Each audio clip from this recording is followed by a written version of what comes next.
Hello बच्चों। तो क्या हाल चाल आप सभी के। आज अपन जो है बेटा देखते हैं मेंस्ट्रुअल साइकिल वाला एक टॉपिक जो ह्यूमन रिप्रोडक्शन के अंदर पूरे चैप्टर में ये मान के चलिए कि सबसे इम्पोर्टेंट है और अच्छे सवाल यहाँ से देखने को मिल जाते हैं पेपर के अंदर।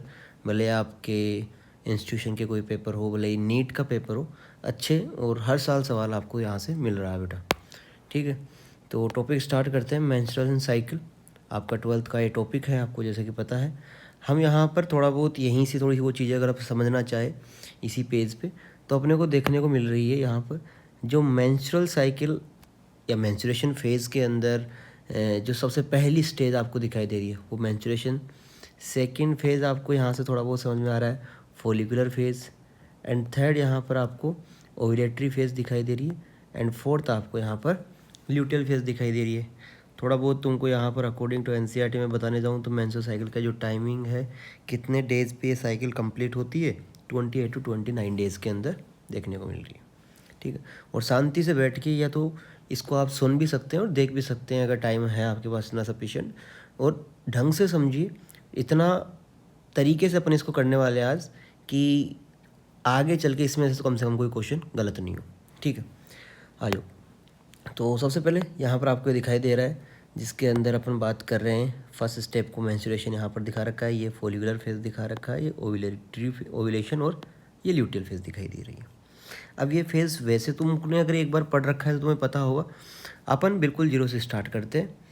एनसीईआरटी में क्या क्या बातें लिखी हुई है वहाँ से सबसे पहले अपन बात कर लेते हैं। यहाँ पर हम अपना टॉपिक मेंस्ट्रुएशन साइकिल जो है वहाँ पे क्या लिखा हुआ है, the reproductive cycle in female primates. अब प्राइमेट्स यहाँ पर ह्यूमन के केस के अंदर जो ह्यूमन कोर्डेटा, मतलब ह्यूमन जो कोर्डेट्स के अंदर आते हैं उसके अंदर प्राइमेटा ऑर्डर की बात कर रहा है ये। ठीक है, तो ह्यूमन के ऑर्डर प्राइमेट्स के अंदर जो जो ऑर्गेनिज्म आते हैं, लाइक आपके मंकी आते हैं, एप्स आते हैं एंड ह्यूमन बीइंग आते हैं। ठीक है, ये अपन आगे पढ़ेंगे। अभी जब अपन ह्यूमन रिप्रोडक्शन पढ़ेंगे तब आपको पूरा डिटेल में अपन बताएंगे कि मंकी, एप्स और ह्यूमन बीइंग जो है एक सेम प्राइमेटा ऑर्डर से ही आते हैं। ठीक है, और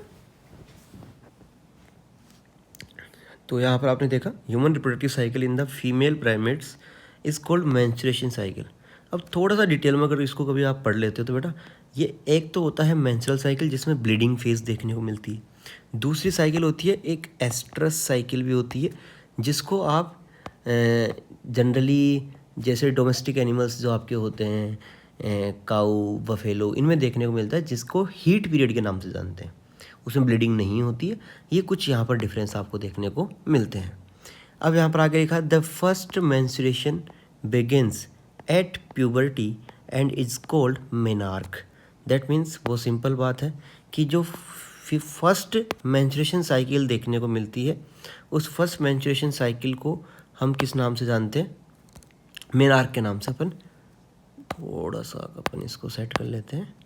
हाँ ठीक है, ये लाइन है आपकी यहाँ से, ये इंपॉर्टेंट लाइन है, at puberty and is called menarche. अब ये ध्यान रखना है कि प्यूबर्टी की एज जो है अकॉर्डिंग टू एनसीईआरटी 12 टू 13-14 आपको दे रखी है बेटा। ठीक है, तो प्यूबर्टी की एज के अंदर फर्स्ट मेंस्ट्रुअल साइकिल का स्टार्टिंग जो फेज होता है उसको क्या बोला जाता है, मेनार्क बोला जाता है।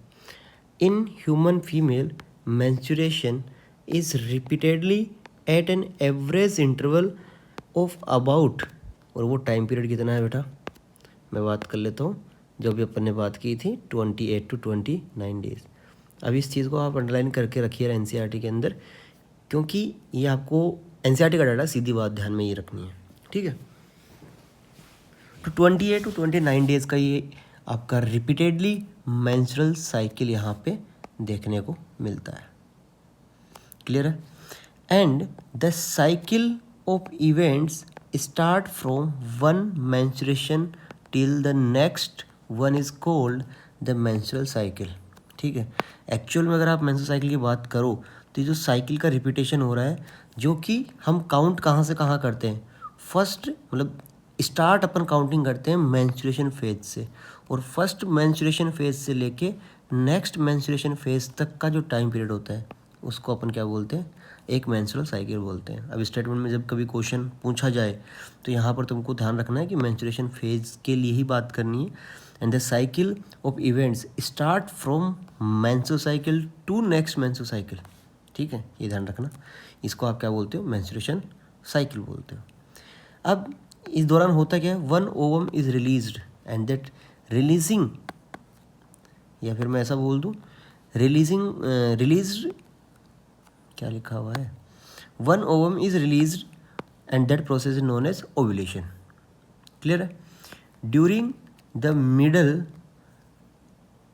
ऑफ ईच मेंस्ट्रुएशन साइकिल, और इस मेंस्ट्रुएशन साइकिल के मिड एज के अंदर मिड टाइम पीरियड पर आकर एक ओवा रिलीज होता है, जिस प्रोसेस को आप ओव्यूलेशन के नाम से जानते हो। ठीक है। अब सबसे पहले एनसीईआरटी का एक भयावह डायग्राम जो है तुमको यहाँ पर ये देखने को मिल जाता है। ठीक है, इसको अपन थोड़ा सा साइड में ले लेते हैं अभी। हाँ जी, अब अपन यहाँ से अपन इसको डिटेल में पढ़ते हैं भाई। ये डायग्राम आपको यहाँ पर दिखाई दे रहा होगा और ये एनसीईआरटी के अंदर किस तरीके से चीज़ों को समझा रखा है। सबसे पहले यहाँ पर जो लिखा हुआ है बेटा, इसको आप समझिए। यह आपको सीधी सी बात यूटेराइन इवेंट की बात कर रहा है, दैट मीन्स कि यूट्रस में होने वाले चेंजेस की बात कर रहा है। ठीक है, ये किसको बता रहा है, यूट्रस के अंदर होने वाले, यूट्रस में होने वाले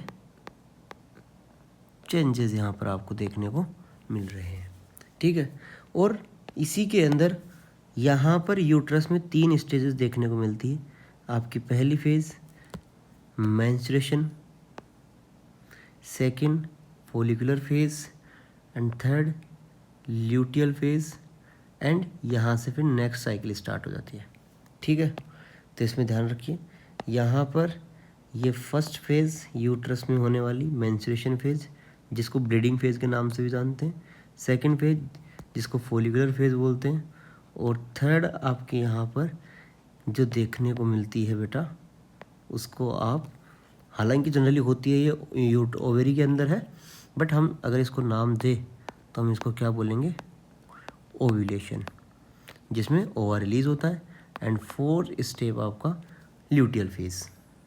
मैं यहीं पर तुमको ये भी बता देता हूँ, मेंस्ट्रुएशन फेज़ और जिसको आप ब्लीडिंग फेज़ के नाम से भी बोल देते हो, ये दोनों ही वर्ड यूट्रस के लिए यूज़ किया जाता है। फॉलिकुलर फेज़ ओवेरी के लिए यूज़ करता है तो ओ लिख देते हैं, और प्रोलिफरेटिव वर्ड जो होता है वो यूट्रस के लिए यूज़ करते हैं। ल्यूटियल कॉर्पस ल्यूटियम बनता है आफ्टर द ओव्यूलेशन, इस वजह से ल्यूटियल फेज़ हम नाम यूज़ करते हैं बेटा ओवेरी के अंदर, और सिक्रीटरी फेज़ हम बात करते हैं किसके अंदर, यूट्रस के अंदर। तो जहाँ जहाँ ओवेरी में होने वाले चेंजेस है उनके सामने अपन ने ओ लिख दिया है, और जो फॉलिकुलर चेंजेस होते हैं उनके आगे अपन ने यू लिख दिया है। ओव्यूलेशन जनरली कहाँ होता है बेटा, ये ओवेरी के अंदर ही आपको देखने को मिलता है। क्लियर है यहाँ तक। ये नीचे की तरफ आपको इस तरीके से, ये एक्चुअल के अंदर तुमको यहाँ पर जो दिखा रखा है ये यूटेराइन वॉल है बेटा। ठीक है, और यूटेराइन वॉल के अंदर भी तुमको कौन सी लेयर दिखा रखी है, एंडोमेट्रियम। ये आप ऑलरेडी आपको लास्ट लेक्चर में अपन ने ये देखा था, थोड़ा सा ठीक से लिख देता हूँ भाई, एंडोमेट्रियम। वैसे तो अपनी राइटिंग ज़्यादा ही अच्छी है। ठीक है, तो ये एंडोमेट्रियम वाली लेयर आपको देखने को मिल रही है। नो डाउट आपको पता है इसके अंदर जो यूटेराइन वॉल होती है वो इसके 3 लेयर आपको देखने को मिलती है। सबसे इनर मोस्ट आपका एंडोमेट्रियम होता है, आउटर मोस्ट आपका पेरीमेट्रियम, और बीच में मायोमेट्रियम आपको देखने को मिलता है। मायोमेट्रियम आपको जैसा ही पता है कि पार्चुरेशन में हेल्प करता है, और एंडोमेट्रियम के अंदर जनरली हम क्या बात करते हैं, यूटेराइन चेंजेस देखने को मिलते हैं बेटा। ये यूटेराइन चेंजेस आपको यहाँ पर देखने को मिल रहे हैं। क्लियर है। या यहाँ पर मिन्सेस वर्ड का मतलब यहाँ पर ये ब्लीडिंग से मीनिंग है बेटा।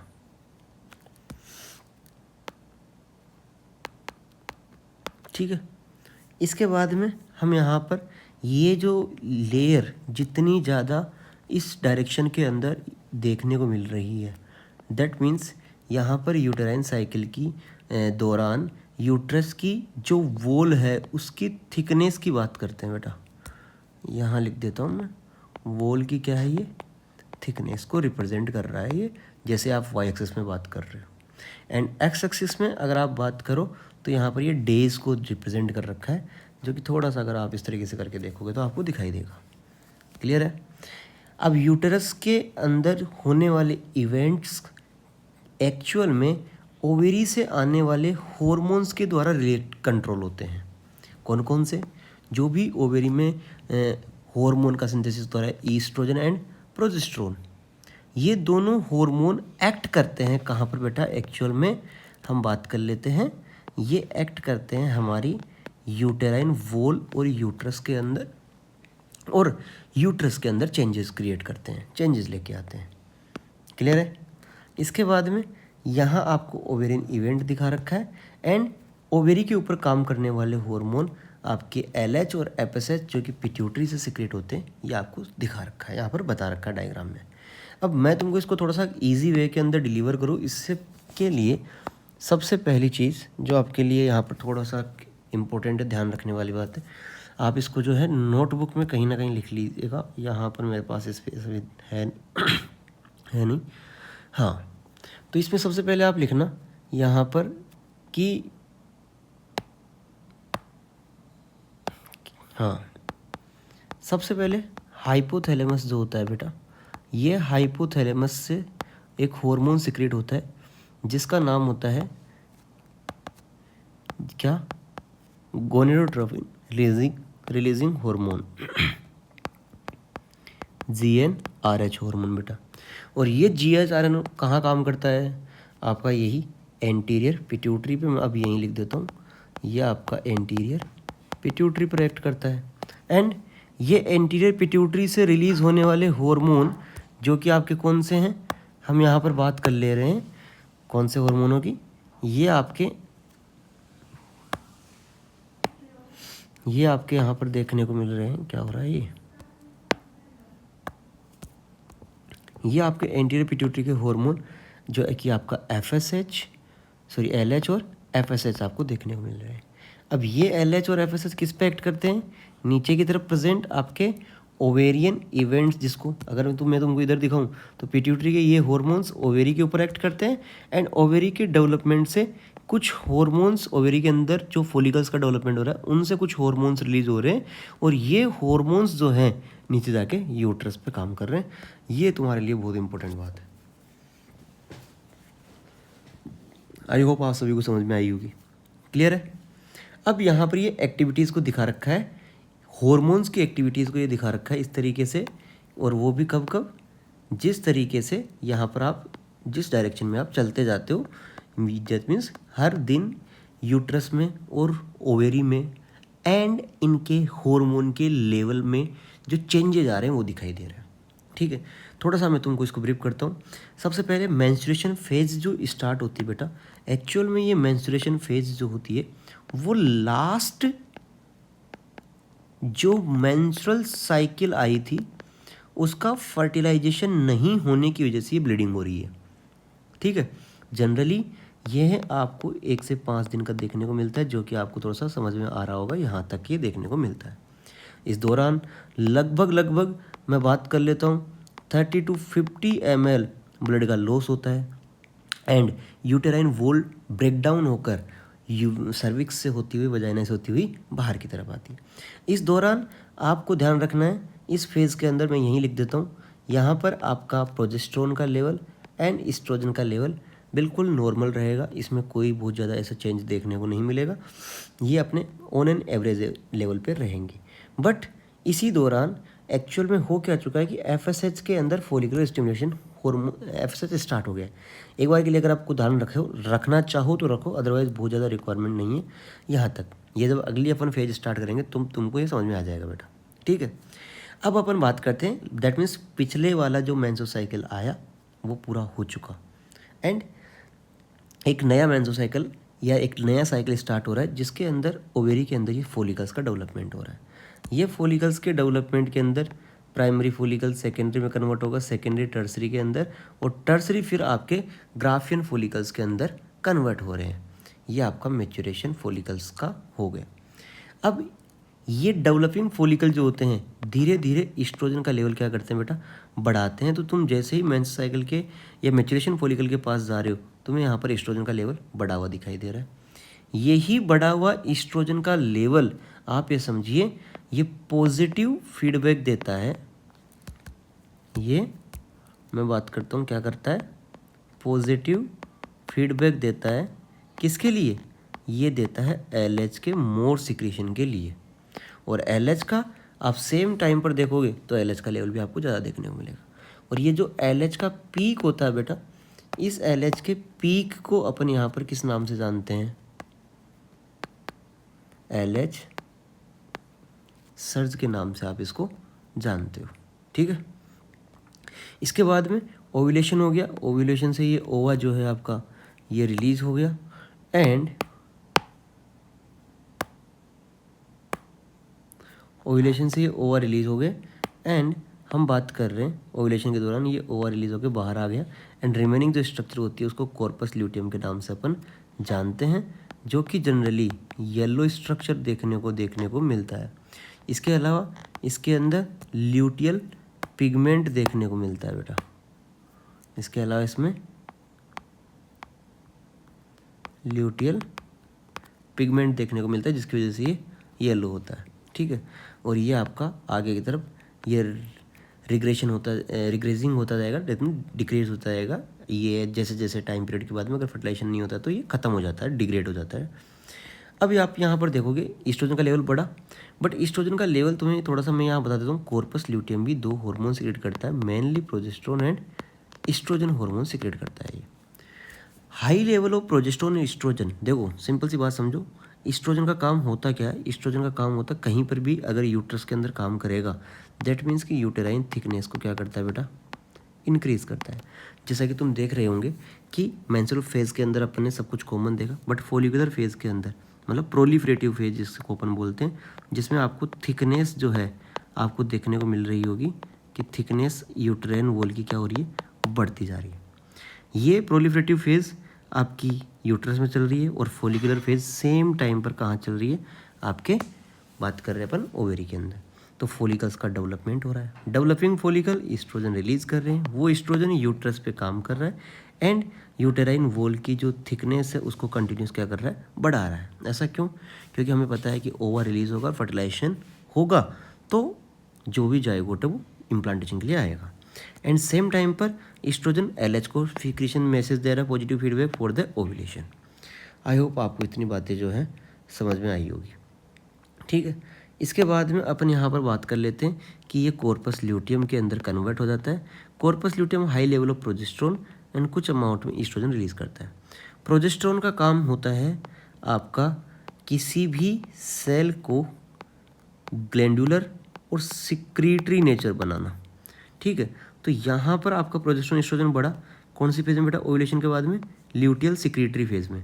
तो जो जैसे ही प्रोजेस्टेरोन का लेवल ज़्यादा होगा, जैसे ही आपके प्रोजेस्टेरोन का लेवल यहाँ पर बढ़ता है, आपको यहाँ पर बहुत सारी ये ब्लड कैपिलरीज देखने को मिल जाएगी, ब्लड सप्लाई बढ़ा दी जाती है।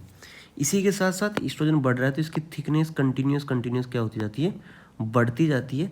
और ये थिकनेस बढ़ते बढ़ते एक तरीके से ओवा के आने के टाइम तक अच्छी खासी थिकनेस पे होता है। अगर फर्टिलाइजेशन होके आता है तो लगभग आप वो दिन की बात करो तो ये 22वें दिन तक की बात है बेटा, ठीक है।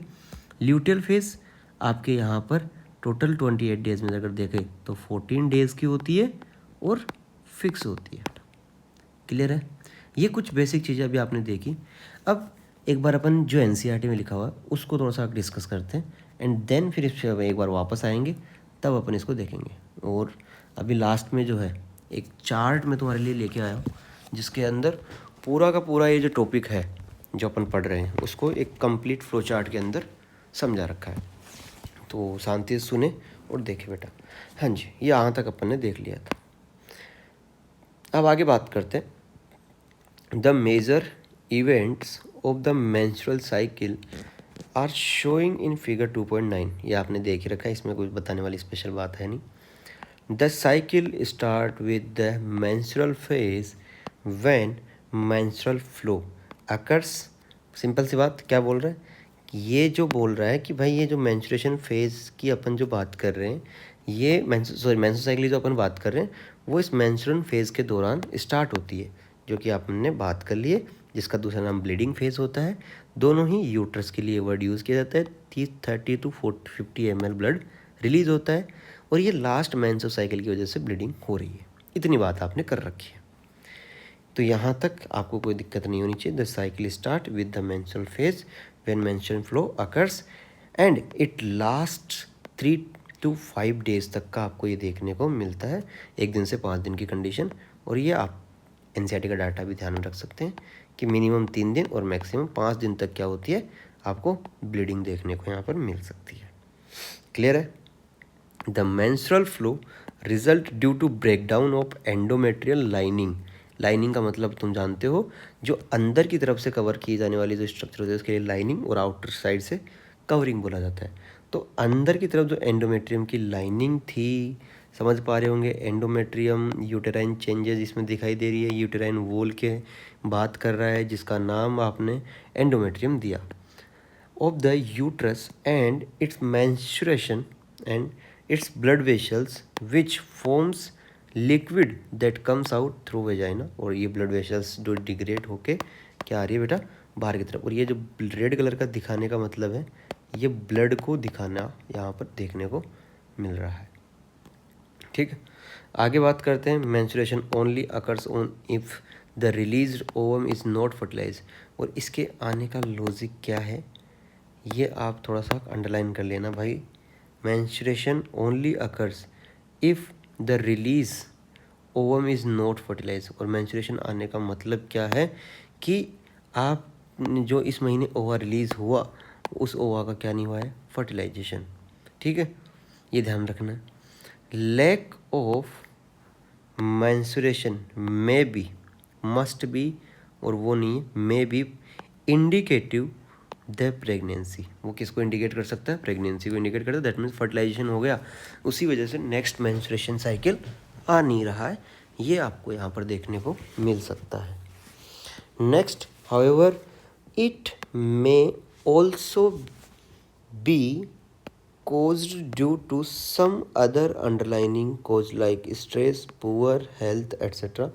अब ये मे भी क्यों लिखा हुआ है, मतलब कंफर्मेशन वाली बात क्यों नहीं, बिकॉज ऑफ कई बार ये देखने को मिल सकता है कि मेंस्ट्रुअल साइकिल के अंदर जो एब्सेंस होता है उसका कारण कुछ और हो सकते हैं, जैसा कि स्ट्रेस, पुअर हेल्थ की बात कर सकते हैं। ऐसी कंडीशन भी देखने को मिल सकती है। क्लियर है? ये यहाँ तक आपका मेंस्ट्रुएशन साइकिल की बातें कंप्लीट हो गई। इसी के अंदर थोड़ी बहुत बातें आप लिख लोगे। ब्लीडिंग लगभग 32 आपका 50 ml तक देखने को मिलता है, और कोई बहुत ज़्यादा बात ध्यान नहीं रखनी है। आपका LH नॉर्मल रहता है, FSS थोड़ा सा बढ़ना स्टार्ट हो जाता है एंड टाइम तक जाते जाते। अब आपको ये चीज़ें यहाँ दिखाई नहीं देगी, समझ में नहीं आएगी, मैं तुमको यहीं दिखाता हूँ डायग्राम में ही। डायग्राम को थोड़ा सा क्लीन कर लेते हैं ताकि तुमको इजीली सारी चीज़ें समझ में आ जाए। हाँ जी, ठीक है, क्लियर है? अब समझो ध्यान से दोबारा से इसको। हाँ जी, अगर मैं इसको यहाँ पर देखता हूँ मेंस्ट्रुएशन फेज़ को इस तरीके से, एक लाइन खींच के इस तरीके से, तो यहाँ कहीं आपको ये देखने को मिलेगा कि इसके आसपास ये FSS का लेवल थोड़ा सा बढ़ा हुआ है, LH नॉर्मल है, डेवलपमेंट ऑफ फॉलिकल स्टार्ट हो गया बिकॉज ऑफ FSH बढ़ा हुआ है बेटा, बहुत सिंपल चीज़ आपको दिखाई दे रही है। एंड एस्ट्रोजन आपका नॉर्मल है, आपका प्रोजेस्टेरोन नॉर्मल है, कोई दिक्कत नहीं है। क्लियर है यहाँ तक? नेक्स्ट अपन अब नेक्स्ट पॉइंट की बात करते हैं जो NCERT में लिखा हुआ है। The menstruational phase is followed by the follicular phase. तो फॉलिकुलर फेज सबसे पहले तो कहाँ बोला जाता है, ओवेरी के अंदर बोला जाता है। ये आपका यहाँ से सेकंड फेज स्टार्ट हो गया। During this phase, follicular phase के दौरान क्या होता है, फॉलिकुलर फेज के दौरान हम बात करते हैं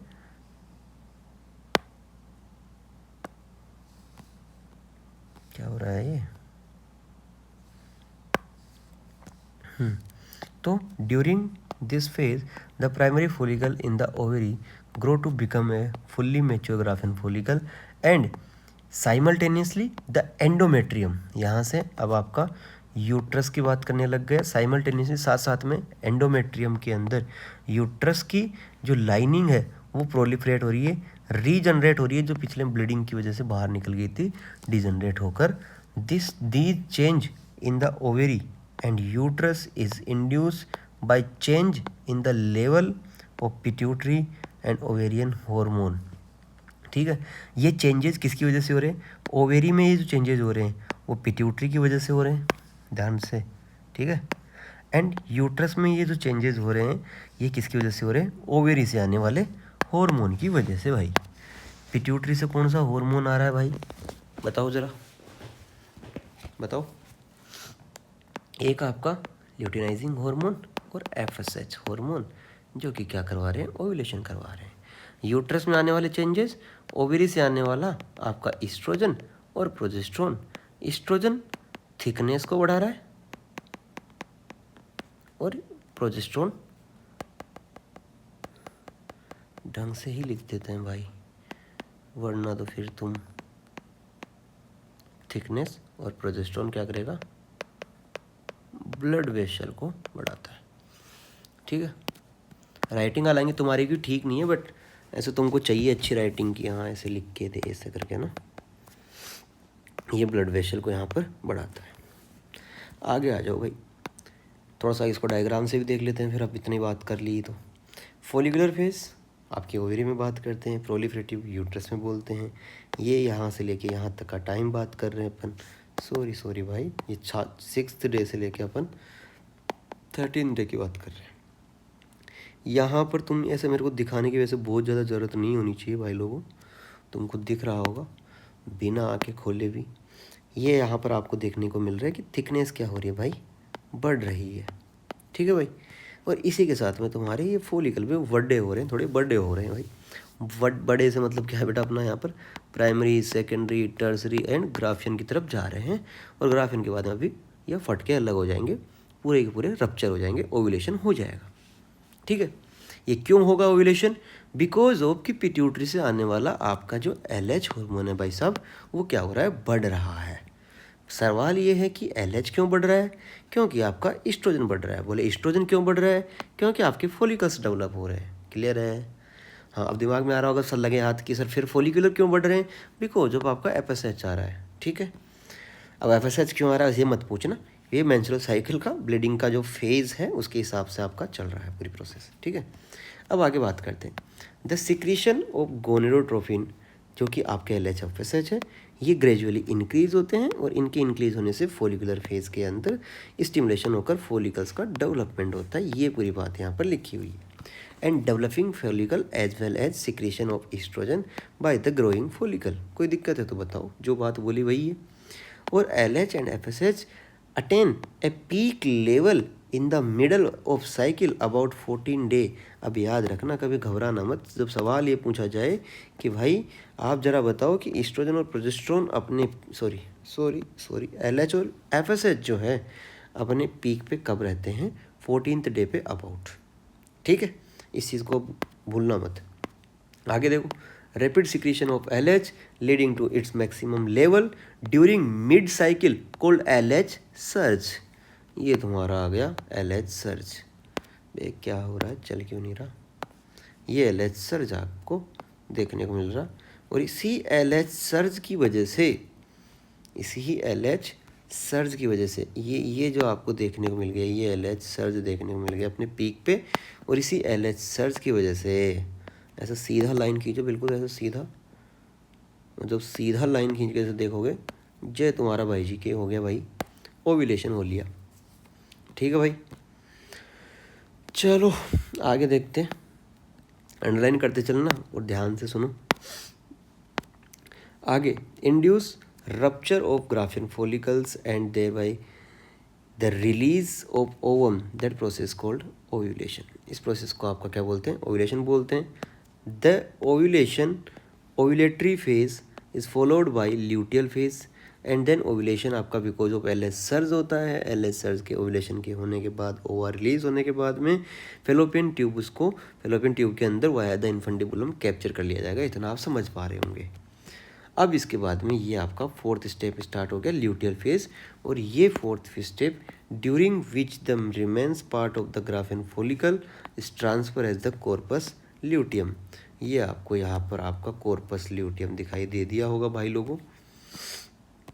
आगे बात करते हैं, the corpus luteum secret large amount of progesterone. अब यहाँ पर बिल्कुल ऐसे घबराने वाली बात नहीं है, लिखा हुआ है, ठीक है। ऐसे तो बहुत ज़्यादा ऐसे चिंता वाली बात है ही नहीं, वैसे तुम करते नहीं चिंता, वैसी पढ़ने की क्या चिंता, वो तो पढ़ाई को खुद को होनी चाहिए ना बेटा, ठीक है। तो ऐसे खैर तुम चिंता करते नहीं, फिर भी ध्यान रखना बेटा, मेहरबानी करके ध्यान रख लो इस पर, ठीक है। The luteal corpus luteum secrete large amount of progesterone which is essential for maintenance of the endometrium। और यहाँ पर ये इसेंशियल है भाई साहब किसके लिए, progesterone essential for the maintenance of endometrium.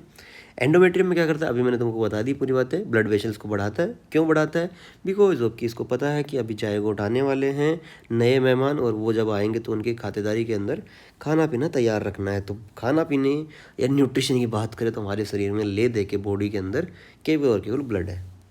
Such an endometrium is necessary for implantation.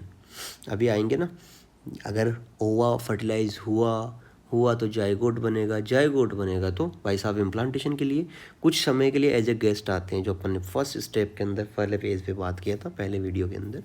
Link description में मैं यहाँ दे दूंगा, देख लेना अगर नहीं देखा हो तो, वरना तो खुद से पढ़ सकते हो, इतना जोर थोड़ी आता है, इस पहले पेज पे लिखा हुआ है। Endometrium is necessary for implantation of the fertilised ovum and other event of pregnancy. यहाँ तक आपको समझ में आ जाना चाहिए। During pregnancy all the event of the menstrual cycle stop. और जैसे ही, भाई ध्यान देना, जैसे ही एक बार प्रेगनेंसी कंसीव हो गई, जो कि अपन मेंस्ट्रुअल साइकिल पढ़ रहे हैं, जो कि होगी नहीं, आगे चल के पता चलेगा तुमको। During pregnancy all the event, जैसे प्रेगनेंसी स्टार्ट हो जाएगी मेंस्ट्रुअल साइकिल को स्टॉप कर दिया जाएगा, कोई भी मेंस्ट्रुएशन आएगा ही नहीं, सब कुछ प्रोग्राम रद्द कर दिया जाएगा। In the absence of fertilisation, ये है ना बात, तो जो अपन बात बोल रहे थे तुरंत ही आ गई, ठीक है। अगर ये फर्टिलाइजेशन नहीं हो, केस 1 था फर्टिलाइजेशन हो गया, ये केस 2 नहीं हुआ फर्टिलाइजेशन, तो कॉर्पस ल्यूटियम डीजनरेट्स होगा, और वो कॉर्पस ल्यूटियम से कॉर्पस एल्बिकेंस के अंदर कन्वर्ट होगा भाई। कॉर्पस एल्बिकेंस भी आगे कॉर्पस हीमोरेजिकम के अंदर कन्वर्ट होता है। ये थोड़ा सा ध्यान रखना चाहो तो रखो, वरना कोई दिक्कत नहीं। दिस इज कॉजेज, क्या लिखा हुआ है, corpus luteum degenerates, this causes disintegration of the endometrium leading to menstruation marking a new cycle in human being. और अब ये जो पूरी तैयारी करके आपने ब्लड वेसल प्रोजेस्ट्रॉन से बनाई थी, थिकनेस बढ़ाई थी, ये सारी की सारी मेंस्ट्रुअल साइकिल के दौरान क्या हो जाएगी, वापस से बाहर आ जाएगी। ऐसा सा अपने को यहाँ पर देखने को मिलता है। ये यहाँ तक इतनी बात है क्या, इतनी भी नहीं दे रखी भाई, इतनी ही है, क्लियर है। और इसके बाद में बताया जा रहा है एनसीईआरटी के अंदर कि ह्यूमन के अंदर, ह्यूमन बीइंग के अंदर जो 15 ईयर की एज होती है, उस एज के अंदर जाकर ये सारे के सारे प्रोग्राम हो जाते हैं रद्द, और पोज लग जाता है इनके ऊपर। पोज का मतलब तो तुम जानते ही होंगे, जो कि तुम म्यूजिक सिस्टम में देखते हो पोज करना, अभी तुम भी इसको पोज कर सकते हो ना यूट्यूब पे भी। तो यहाँ पर ये क्या हो गया, आपका कंप्लीट मेंस्ट्रुअल साइकिल स्टॉपेज हो जाता है 45 की एज में, ध्यान रखना। Cyclic menstruation is an indicator of normal reproductive phase and extend between the menarche and menopause. और एक्चुअल के अंदर अगर आपको ये समझने का ज़रूरत पड़ जाए तो आप ये बोल सकते हो, वैसे मेनार्क, जिसको मिनार्च भी बोलते हैं कुछ लोग, ठीक है, मिनार्क, और मिनार्क से आप ये जो फेज़ है भाई, इसको तुम्हारी शुद्ध एनसीईआरटी शुद्ध शब्दों में कुछ बातें बोल रही है कि भाई ये वाला जो है नॉर्मली रिप्रोडक्टिव फेज़ है, रिप्रोडक्शन होने के चांसेस इसी टाइम पर हैं। इसी को रिप्रोडक्टिव फेज बोलते हैं। एनसीईआरटी की लाइन है, किसी दिन के तो उठ के आना है इसको, ठीक है। ये इम्पोर्टेंट लगा लेना 27 वाले बच्चों के लिए, अगर एनटीए ढंग से पेपर करवा पाया तो बेटा, ठीक है। इसके बाद में अपन बात करते हैं मेंस्ट्रुएशन हाइजीन, और ये हाइजीन वगैरह एक बार अपन बाद में देखेंगे क्योंकि तुम जानते हो। समरी की बात करते हैं, जो कि आज का तुम्हारा सबसे बात कर ले अपन, तुम्हारे लिए एक अच्छी चीज़ जो हम लेके आ रहे थे, जिसके अंदर तुम्हारी सारी चीज़ें एक साथ कंक्लूड होगी। तो अभी तुमने जितना भी ये पढ़ा है यहाँ से, ये तो क्या ही पढ़ोगे तुम, हाँ, यहाँ से जितनी भी बातें तुमको ये दे रखी है, वो सारी चीज़ें, ये सारी बातें जो है अपन अब यहाँ पे डिस्कस करने वाले हैं। और पूरी की पूरी चीज़ तुमको कोशिश की गई है कि एज इट इज़ मिल जाए, ठीक है। अगर दिमाग को खोल के और डीप ब्रीथ करो और शांति से बैठो, ठीक है। पानी का गिलास की सुविधा हो तो वो पी लीजिए और दोबारा से पूरी बात सुनिए, ठीक है। चांद तारे भी लगा के लाए कि कैसे तो करके तुम पढ़ लो। आ जाओ भाई। मेंस्ट्रुअल साइकिल अप्रोक्सीमेट 28 डेज़ की होती है।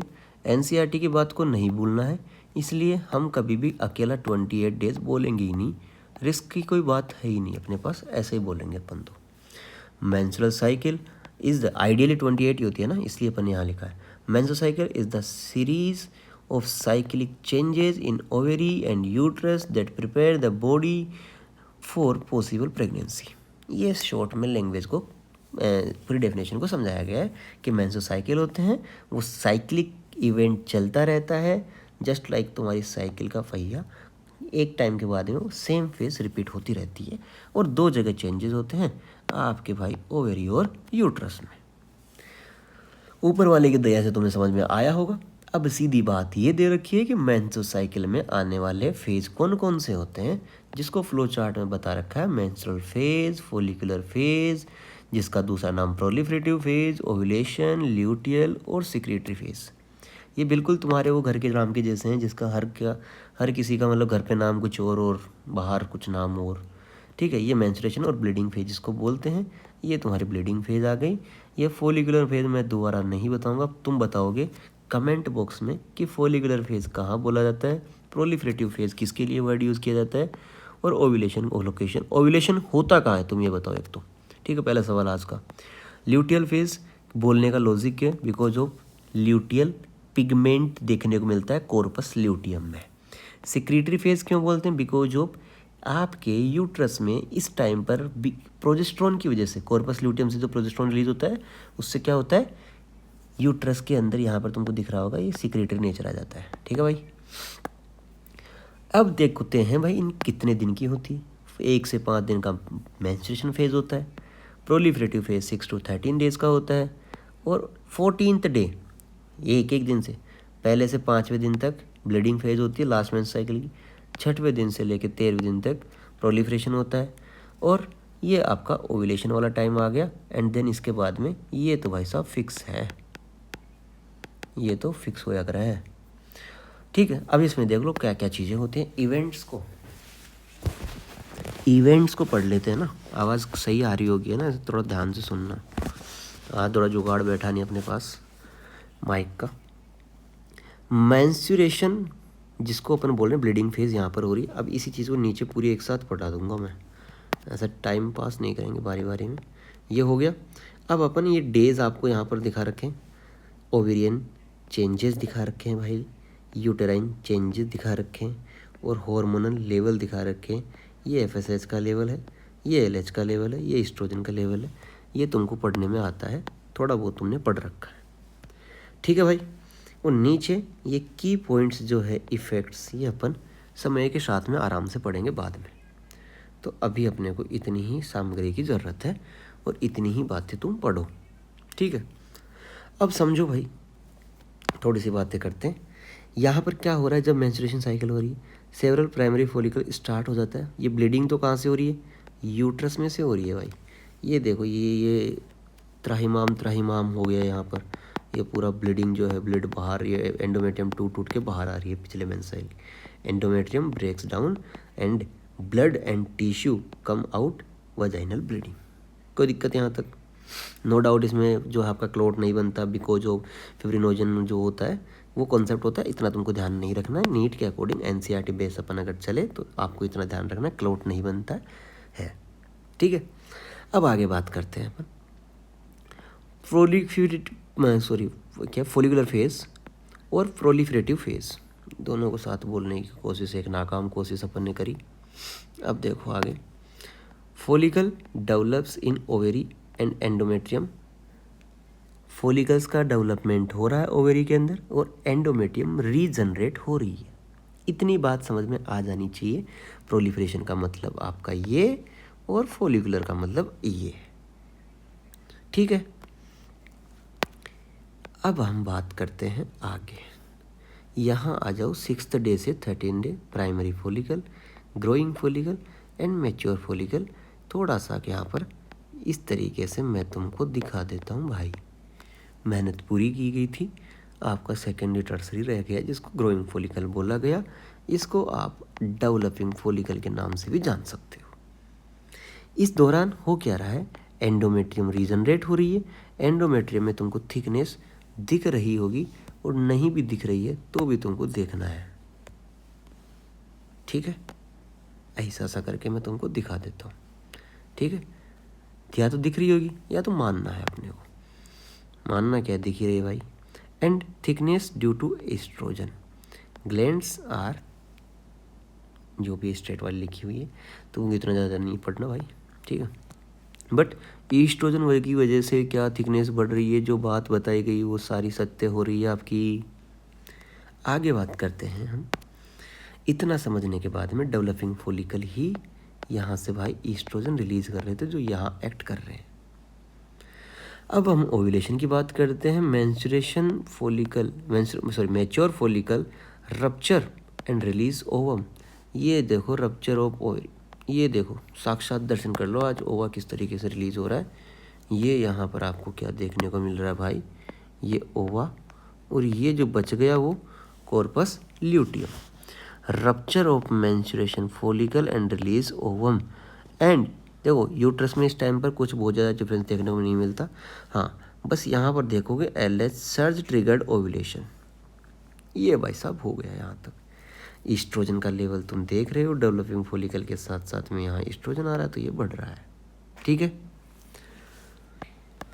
आगे बढ़ते हैं भाई। Luteal phase, corpus luteum from the secretion hormone endometrium become secretory. ये सिक्रीटरी नेचर तुमको यहाँ पर मैं तुमको दिखा देता हूँ बहुत बढ़िया से। सबसे पहले कॉर्पस ल्यूटियम का फॉर्मेशन होता है, सिक्रीशन होता है। ये तुम्हारा कॉर्पस ल्यूटियम यहाँ पर दिख रहा है। ये एल्बिकेंस में कन्वर्जन डिजनरेशन दिखाई दे रहा है। एंडोमेट्रियम बिकम्स थिक, मोटा, स्पॉन्जी, हाईली वेस्कुलर। किसकी वजह से हो रहा है सारा काम? Because of progesterone. प्रोजेस्टेरोन किसने रिलीज किया? वही भाई कॉर्पस ल्यूटियम ने आपके। ठीक है भाई, ग्लैंड्स बिकम्स आपका कोइल्ड एंड सिक्रीटी न्यूट्रेटिव नेचर आपको दिखाई दे रही है। ये देख लो भाई। ठीक है, ये आपको यहाँ तक दिखाई दिया भाई। अब लिखा हुआ है आगे, if fertilisation does not occur, अगर फर्टिलाइजेशन हो गया सब कुछ स्टॉप हो जाएगा, बट अगर नहीं हुआ तो corpus luteum degenerate, hormone level fall and the next cycle begins. Day first start हो गया है, क्लियर है। यहाँ पर आपका इसके अंदर कुछ भी नहीं, यहाँ से फॉलिकुलर डेवलपमेंट थोड़ा थोड़ा स्टार्ट हो जाएगा। If fertilisation does not occur endometrium break down and cycle repeats, और सबका लेवल गिर गया। अब तुमको कुछ सवाल पूछा जाता है कि भाई वो हार्मोन का, उस हार्मोन का लेवल बताओ कि जो मेंस्ट्रुअल साइकिल में 2 बार बढ़ता है। तो जो 2 टाइम्स अपने हाइप पे आ रहा है वो आपका ईस्ट्रोजन हार्मोन है। लेट या आफ्टर ओव्यूलेटरी फेज में जो अपने पीक पे रहता है वो प्रोजेस्टेरोन हार्मोन है। ठीक है, और अर्ली ओव्यूलेटरी फेज में बात करें तो यहाँ पर आपका ईस्ट्रोजन क्या रहता है? पीक पे रहता है। ठीक है, अब इसकी थोड़ी सी एक और जो चीज़ें दे रखी है, की पॉइंट और क्विक रिवीजन की बातें, ये आपका एक पूरा चार्ट आपको यहाँ देखने को मिल रहा है जिसमें की हार्मोन देयर इफेक्ट्स। FSH क्या करता है? एंटी पिट्यूटरी सीक्रेट होता है बेटा। ओवेरियन फॉलिकल पे काम करता है, ओवेरियन ग्रोइंग फॉलिकल्स को डेवलप करवाने में काम करता है और स्टार्ट करवाता है फॉलिकल्स के डेवलपमेंट को। एलएच का एंटी पिट्यूटरी सिक्रीशन ओव्यूलेशन करवाता है और कॉर्पस ल्यूटियम को मेंटेनेंस का काम करता है। ईस्ट्रोजन क्या करता है, ग्रोइंग फॉलिकल से सिक्रेट होता है, थिकनेस एंडोमेट्रियम को बढ़ाता है, प्रोलिफरेटिव फेज और इनिबिट करता है एफएसएच और एलएच के। जब हाई लेवल ईस्ट्रोजन बढ़ता है तो ये इसको नेगेटिव फीडबैक देता है एलएच एफएसएच को। प्रोजेस्टेरोन कॉर्पस ल्यूटियम सिक्रेट होता है, सिक्रेटरी एंडोमेट्रियम बनाता है, यूट्रस के अंदर इम्प्लांटेशन के लिए परमिएबिलिटी लेके आता है, या फिर बात करें फैसिलिटी प्रोवाइड करवाने में काम करता है, और ये भी हाई लेवल पर एलएच एफएसएच को नेगेटिव फीडबैक। अगर प्रेगनेंसी होती है तो एससीजी को मेंटेन करने का काम कॉर्पस ल्यूटियम का होता है। Progesterone remains highly high and menstruation does not occurs. और मेंस्ट्रुएशन अगर प्रेगनेंसी प्रोजेस्टेरोन अगर कंटिन्यू रहता है, हाई रहता है, तो मेंस्ट्रुएशन डज नॉट बोन होगा नहीं। एक क्विक समरी फिर से भाई, इसके बाद में तो कुछ भी नहीं बचा। Day 1 to 5 menstruation being bleeding start, 6 to 13 days के लिए follicle growing oestrogen increase endometrium ovulation हो गया। कॉर्पस ल्यूटियम से ये सारी चीज़ आपकी यहाँ पर इस तरीके से देखने को मिल रही होगी। अगर fertilisation no fertilisation hormone level fall, endometrium set और नेक्स्ट स्टार्ट हो जाएगा। लास्ट नॉर्मल साइकिल 21 से 35 दिन होने एवरेज 28 दिन का देखने मिलता है। ये मेंस्ट्रुएशन फेज 2 से 7 दिन का मैक्सिमम जा सकता है अकॉर्डिंग टू एनसीईआरटी। आप तो 1 से 5 या 3 से 5 ध्यान रखें। And ovulation usually 14th day होता है। अब थोड़ा सा मैं तुमको इसका कॉन्सेप्ट बता देता हूँ। ध्यान रखना है कि किसी दिन भी तुमको डे ओव्यूलेशन पता करने का कैसा पता करते हैं, total days of menstrual cycle minus 14th day 40 days कर दीजिए। सीधी सी बात है, ल्यूटियल फेज जो फिक्स थी उसको घटा दीजिए तो ये फिक्स रहेगा। तो अब मेंस्ट्रुअल साइकिल कितने भी दिन की हो, 32 की हो कि 50 की हो, सीधा काम क्या करना, डे ऑफ ओव्यूलेशन निकालने के लिए आप इसको घटा दीजिए जो भी आपका डाटा है, ठीक है। बट अगर आपको वो ये पीरियड पूछ ले कि ओव्यूलेटरी फेज कितने दिन का होता है, कि जिस दिन ओव्यूलेशन हुआ उसके बाद में फर्टिलाइजेशन नहीं हो तो अगला कब कि ये 32 डेज़ की मेंस्ट्रुअल साइकिल थी, इसके अंदर कोई एक्स दिन फर्टिलाइजेशन ओव्यूलेशन हुआ तो इसके कितने दिन बाद में नेक्स्ट मेंस्ट्रुअल साइकिल आ जाएगी। अगर फर्टिलाइजेशन नहीं हुआ तो 14 दिन बाद में ल्यूटियल फेज। इस तरीके से कुछ सवाल पूछा जा सकता है। ये डेफिनेशन ध्यान रखो और लाइफ जी डालो, और कुछ नहीं है, ठीक है। यहाँ पर कुछ आपके बातें की गई। Maintenance of the hygiene and sanitary pad को during the menstrual cycle is the very important. Take bath and clean your self regularly. Sanitary napkin is the clean and the home pad.